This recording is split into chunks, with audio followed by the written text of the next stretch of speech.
दोस्तों, आज बात करते हैं दुनिया के सबसे ज्यादा चर्चा में रहने वाले शहरों में से एक की। एक ऐसा शहर जो हजारों साल पुराना है, पहाड़ों के बीच बसा है और जिसकी हाल की कहानी शायद दुनिया के किसी और शहर से मेल नहीं खाती। ये है काबुल। सबसे पहले बात करते हैं इसकी बुनियादी जानकारी की। काबुल अफगानिस्तान की राजधानी है और ये देश का सबसे बड़ा शहर भी है। यहाँ की मौजूदा आबादी करीब 53 लाख से ज्यादा है। सोचो, साल 2001 में जब यहाँ सिर्फ 5 लाख लोग रहते थे, तब से अब तक ये आबादी 10 गुना से भी ज्यादा बढ़ चुकी है। इतनी तेजी से बढ़ी आबादी को संभालने के लिए शहर का इंफ्रास्ट्रक्चर पूरी तरह तैयार नहीं है।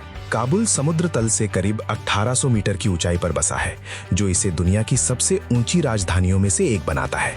ये शहर हिंदू कुश पर्वत श्रृंखला की एक तंग घाटी में बसा है और काबुल नदी इसके बीच से होकर गुजरती है। 3000 साल से भी पुराना इतिहास रखने वाला ये शहर सदियों से व्यापार और संस्कृति का एक बड़ा केंद्र रहा है। अब बात करते हैं यहाँ की मौजूदा हालात की, जो शायद तुम्हें हिलाकर रख दे। यूएन हैबिटेट की एक रिपोर्ट के मुताबिक काबुल की करीब 80% शहरी आबादी अनौपचारिक बस्तियों में रहती है, यानी बिना कानूनी दस्तावेजों के कच्चे मकानों में। रोजगार की स्थिति भी बेहद खराब है।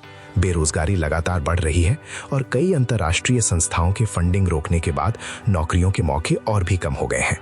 एक स्किल्ड मजदूर की दिहाड़ी बस कुछ यूरो के बराबर होती है, जिससे परिवार चलाना बेहद मुश्किल हो जाता है। खाने पीने की स्थिति भी चिंताजनक है। रिपोर्ट्स बताती हैं कि शहर की 1/4 से ज्यादा आबादी गंभीर खाद्य असुरक्षा से जूझ रही है, यानी उन्हें रोजाना पेट भर खाना मिलना भी एक चुनौती है। काबुल की एक और बड़ी बात है, यहाँ 2021 में सत्ता परिवर्तन के बाद से महिलाओं की जिंदगी में बहुत बड़े बदलाव आए हैं। लड़कियों की माध्यमिक और उच्च शिक्षा पर पाबंदी लगा दी गई है, जिससे लाखों लड़कियां स्कूल और यूनिवर्सिटी नहीं जा पा रही हैं। महिलाओं के काम करने, अकेले लंबी दूरी तय करने और सार्वजनिक जगहों पर आने जाने को लेकर भी सख्त नियम लागू किए गए हैं।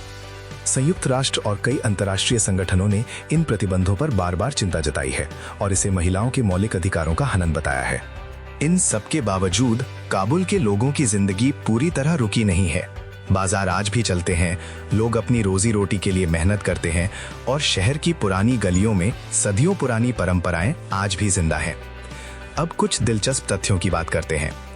काबुल को कभी मध्य एशिया का पेरिस कहा जाता था, क्योंकि 70 के दशक में ये एक आधुनिक और खुला खुला शहर हुआ करता था। यहाँ की बाबर गार्डन्स, जो 16वीं सदी में मुगल बादशाह बाबर ने बनवाई थी, आज भी शहर के सबसे खूबसूरत ऐतिहासिक स्थलों में से एक है।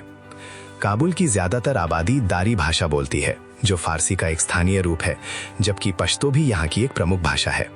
शहर में कई अलग अलग जातीय समूह रहते हैं, जो इसे अफगानिस्तान का सबसे सांस्कृतिक रूप से विविध शहर बनाते हैं। तो दोस्तों, काबुल एक ऐसा शहर है जिसकी कहानी सिर्फ पहाड़ों और इतिहास तक सीमित नहीं है। ये एक ऐसी जगह है जहां हर दिन लाखों लोग संघर्ष के बीच अपनी जिंदगी जीने की कोशिश करते हैं, जहां इतिहास और वर्तमान की हकीकत आपस में उलझी हुई है। अगर ये जानकारी आपके लिए नई और दिलचस्प रही हो तो वीडियो को लाइक जरूर करें और चैनल को सब्सक्राइब कर लें, क्योंकि हम ऐसे ही और शहरों और देशों की छुपी हुई सच्चाई लेकर आते रहेंगे। मिलते हैं अगली वीडियो में, तब तक के लिए धन्यवाद।